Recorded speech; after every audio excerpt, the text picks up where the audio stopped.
If you saw someone asleep on a midnight train, head bent against the glass, silk dress catching the carriage light like water, and knew they'd miss their stop and wake to a dark, empty platform, what would you do?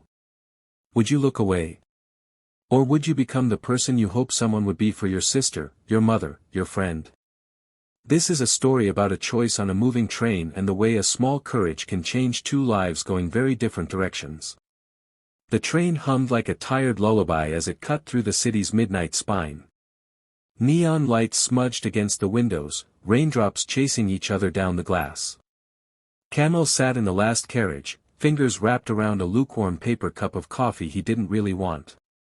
He'd missed the earlier train because work ran late, again, and the quiet of this hour always made him think of his father's advice: if you ever feel useless, look for someone to help.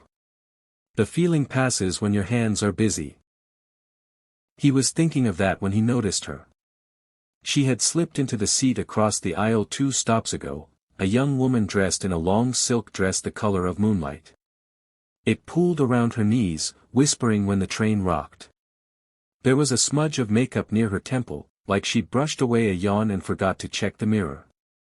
Her hair was pinned, then failing at the pins, a few strands clung to her cheek.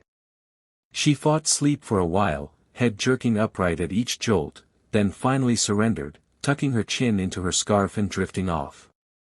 The announcements crackled. The next station wasn't hers, he knew, because when she first sat she'd looked anxiously at the line map, counted stops on her fingers, then exhaled. He'd seen that exhale before: I'll make it. Just need to stay awake. He also knew the line grew emptier and less forgiving after midnight, and that the last 2 platforms were quiet enough to hear the echo of your own footsteps. He watched as the train arrowed toward her stop and felt something he'd learned to recognize since his mother's surgery 3 years ago: the tug to be useful. He debated with the fear that now polices everything: don't be weird. Don't startle her. Don't make a mistake that turns care into harm. The city had taught him to keep his eyes on his shoes, the news had taught him that even kindness needs permission. Still, he could at least keep watch. When the train slowed, he stood. "Excuse me," he said, voice soft, hands visible, distance measured. No response. He tried again, a little louder. Her eyes fluttered, unfocused. "Is Gulshan Avenue your stop?" he asked, because he'd seen her count to that station on the map. She blinked, then nodded, startled awake. "Yes, oh. Thank you. How many stops did I?" "This is it," he said, stepping back to give space as she gathered her small purse and a paper shopping bag. One heel wobbled when she stood. The silk skirt made walking a careful negotiation. He pressed the door button and let the cold slice of air in. They stepped onto the platform. It was emptier than he'd hoped: one flickering lamp, a distant security guard in a yellow vest, rain stitching the air. The sound of the departing train rolled away, and suddenly the station felt like a held breath. She hugged her arms, shivered, and glanced around. Taxi stand, she asked herself more than him, scanning for a sign. The yellow vest was gone. The single exit escalator blinked with a red out-of-service light. "Elevator still works," Camel said, pointing, then immediately added, "Sorry, I'm not trying to, I just take this line a lot." She nodded, half smile there and gone. "Thanks." She took a step, hesitated, and checked her phone. It didn't light up. She tried again. Nothing. Her face changed in that small, quiet way people have when annoyance slips into worry. Battery died.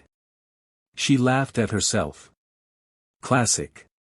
Camel's mouth moved before he could second-guess it. "If you need to call someone, you can use mine." He held up his phone like an offering. "Or, I can walk you to the main road. It's better lit there." She looked at him, measuring. He could feel the weight of her caution and didn't resent it, he respected it. He kept a healthy distance, hands still visible. "I'm Camel," he added, simple as a receipt. Names make people real. "I'm Isa," she said, like a door clicking once but not yet opening. I live near Humera Park. It's a bit of a walk. It is, he said. And that alley by the old cinema floods when it rains. Her brows rose. You really do take this line a lot. He laughed, relieved, and together they crossed the wet slabs toward the elevator. The city outside breathed cold and damp, streets slick with rain. There were puddles that tried to be mirrors and cats that refused to move. The silk of her dress kept catching on the wind like a sail. Big night? Camille asked after a block, conversational, careful. He had the sense she needed to talk to stay awake. My cousin's engagement, Isa said, lifting the shopping bag. I was supposed to go home with my parents, but I offered to stay and help clean up. Then everyone forgot me, and I said, no problem, I'll take the train. Which, in heels, was either brave or silly. Maybe both, he said. They reached the alley by the old cinema and found his warning justified, water pooled like dark glass. Isa frowned at her shoes, at the silk hem, at the chasm between her and the dry other side. Wait, Camille said, scanning for a plank or curb. Nothing. So he shrugged off his jacket and laid it across the worst of the puddle, a uselessly small bridge. He immediately felt foolish. His jacket would soak, the puddle was wider than he'd thought. Before he could apologize, Isa laughed, not unkindly. That's very gentleman of you, she said. But I can do this. She gathered the silk up in one hand, balanced on her better heel, and stepped, almost made it, then slipped. Her hand shot out. Without thinking, he offered his forearm, and she steadied, a quick warm grip through rain and cold. They reached the other side, breathless, and Camille felt the old ache of memory, his father coaching him across the same alley as a boy, saying, you'll slip less if you look where you want to land, not where you might fall. He shared it, and Isa smiled at the advice like it was a warm cup in her hands. At the main road, a group of tipsy college kids passed, loud and kind of bright. One of them whistled at Isa's dress. Another laughed. Camille placed himself slightly to her left, near enough to be a shelter, far enough to be a shadow. Isa pretended not to hear, but her jaw tightened. Camille hated how normal this felt for women in the city, he hated how the world asked them to ignore what should never happen. Almost there, he said instead of the speech he wanted to give the night. They turned into quieter streets, the kind with bicycles sleeping against gates and dogs who barked like they were paid. Isa's steps slowed. I'm sorry, she said suddenly. I didn't mean to make you walk this far. You don't even know me. Camille shrugged.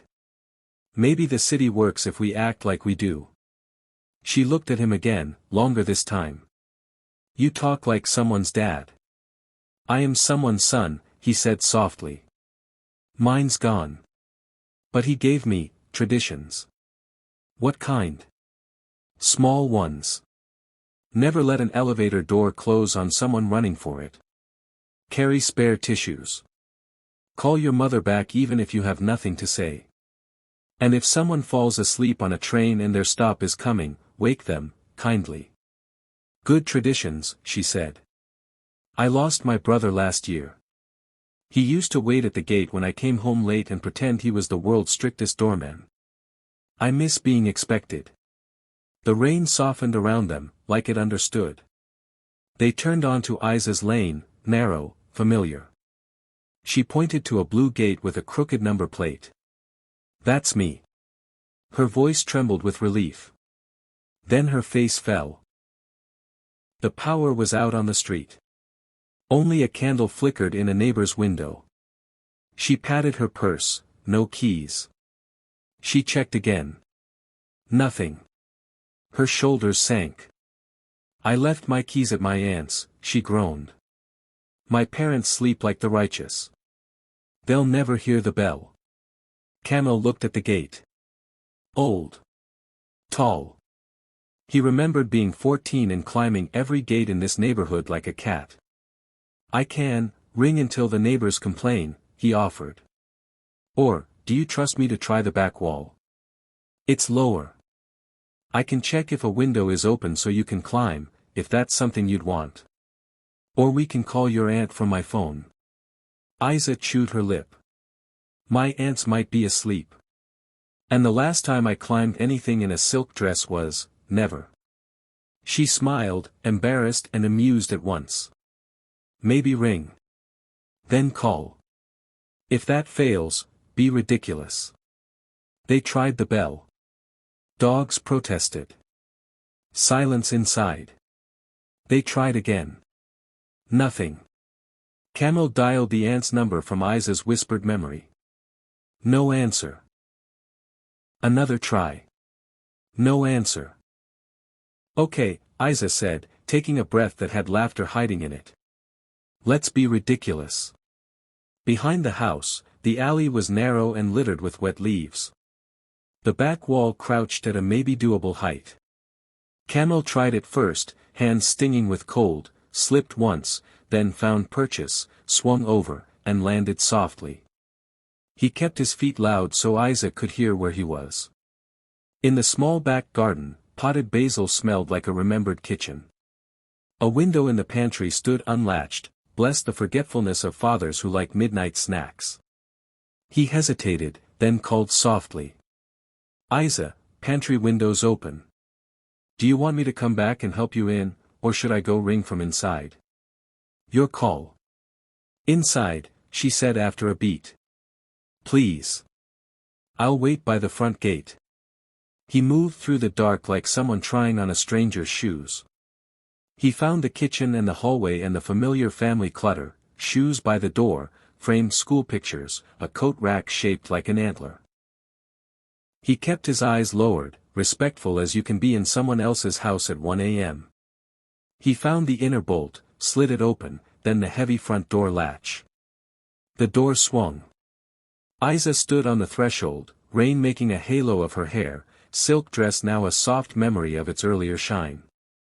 She laughed once, a bright, relieved sound, and stepped into her own hallway like a traveler who finally recognized the language on the signs. Thank you, she said, and the words were not enough, so she said them again, fuller. Thank you.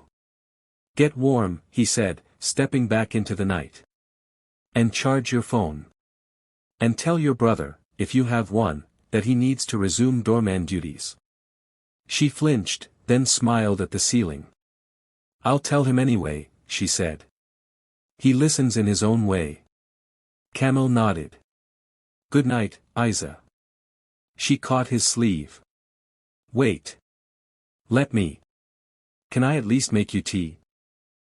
My mother would scold me into next week if she knew I let a stranger rescue me and sent him back into the rain with nothing. He considered the hour, the boundary, the warmth of light spilling from the kitchen. He shook his head with a grateful smile. Another time. It's enough to know you're home. He left then, footsteps turned toward the station, jacket heavy and wet in his arms, heart unexpectedly lighter. From the doorway, Isa watched him go until the rain became more visible than he was. Morning did what it always does, quietly rearranged the world until the night felt like a story told by someone else. Isa woke to the familiar clatter of her mother making parathas and the vague sense that she had dreamed a movie with a kind stranger and a silk dress. Then she saw her dead phone plugged in and a damp paper shopping bag by the chair. It hadn't been a movie. She padded to the kitchen. Her mother looked up, eyebrows drawing into theatrical concern. Late night for the Queen, she declared. You came in like a thief. I thought you were a ghost. Isa laughed and told the story in slices. While butter melted on bread. Her father wandered in halfway through and added his thunderous commentary, back wall. Pantry window.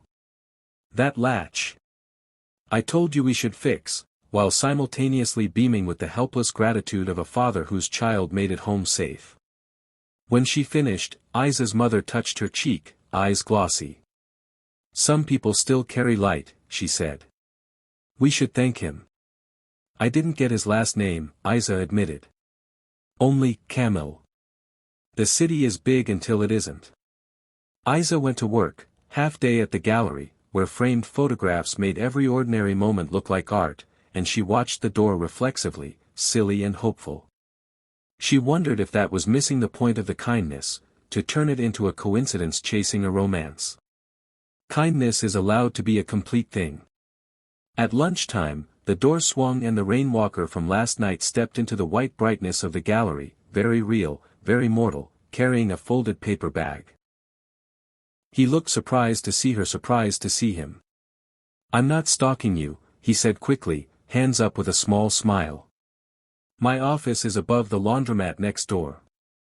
Your sign said, 'New exhibit today,' and my boss says I need more culture." Isa's laugh was too loud for a gallery, she muffled it with her hand. "And I need to return your heroism with tea," she said. "But, exhibit first. Then tea. A civilized exchange." They walked the rooms. The photographs were of ordinary kindnesses, a hand steadying another on a bus step, a boy offering his umbrella to a dog, a shopkeeper saving fruit for the woman who was always late. The artist had caught faces in the breath after generosity, the awkwardness, the unpracticed joy. Camel's eyes kept softening, then brightening, as if the pictures were reminders of something he already knew. "The world is trying," he said finally, almost apologetic. "It is," Isa said. "Sometimes quietly. Sometimes we need someone to say, 'I saw that.'" It mattered. Tea became coffee, became a shared samosa from the corner stall. They traded biographies like postcards, small but revealing. He told her about architecture school abandoned for family needs, the way he found dignity in ordinary jobs and beauty in buildings he could never afford. She told him about curating pictures of strangers' lives and feeling like a librarian of feeling, tags and titles for moments you can't quite catalog. They spoke of siblings and holes left in rooms, of prayers that you say on buses because your hands are too heavy to hold. They didn't pretend the city wasn't what it often is, a place that teaches you to look away. But they compared notes on where to look toward, the chai stall that refuses to charge day laborers on rainy mornings, the traffic cop who pockets candy wrappers and plants neem saplings by his post, the auntie who keeps a spare dupatta in her tote because someone always needs one. When the afternoon thinned, Isa reached into the paper shopping bag from last night. The silk dress lay inside, clean and dry. Her mother had magic she never advertised. She folded it and then, impulsively, handed the bag to Camel. "A return gift," she said. He opened it. Inside was a framed print from the exhibit, an image of a train window with a reflection of two people not looking at each other and yet, somehow, looking out for each other. The caption, "Some journeys are shared even when you walk apart." "For your office," Isa said. "Or your mother's kitchen. Or wherever traditions live." He swallowed. "Thank you." They didn't define anything because they didn't need to. Some meetings are bridges, not destinations. Still, they became fixtures in each other's maps. Tea on Thursdays, a text saying home. If one forgot to check in, a habit of standing near but not in the other's way. Camel's mother met Isa and asked the questions mothers ask while cutting fruit. Isa's father pretended to interrogate Camel about pantry windows while quietly sliding ladders into the backyard so no one would ever have to climb the wall again. Weeks later, on an evening softened by spring, they rode the train together after a late exhibit opening. The carriage hummed the same tired lullaby. Across the aisle, a teenager in a school blazer nodded over his books, eyelids drooping. "Stop approaching." Isa and Camel exchanged a look. She smiled and stood. He remained seated, visible but not looming. Isa leaned toward the boy, voice kind and ordinary. "Hey, friend," she said. "Is College Town your stop?" The boy startled, looked at the map, then at her. "Yes." "Thank you," he said, cheeks pink, relief unspooling his shoulders. Isa sat back, heart light.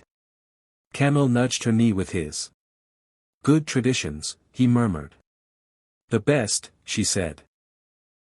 "And if you're still watching, thinking about all the times you looked down at your shoes and told yourself the city was too big for your small kindness to matter. This is the part where the story turns toward you. Maybe tonight you'll be the person who lifts a grocery bag for an elder, who stands between a stranger and a careless joke, who says, "Is this your stop?" in a voice that offers help and honors choice. Maybe one day someone will tell a story about you that begins on a train or a bus or a rainy street and ends with a door unlocking to a warm kitchen, because the world changes in increments: a silk dress kept dry, a pantry window opened with permission, a name offered like a light in the dark. Not everyone you help becomes a friend. Not every night becomes a story. But every small courage says the same, stubborn thing: you are not alone.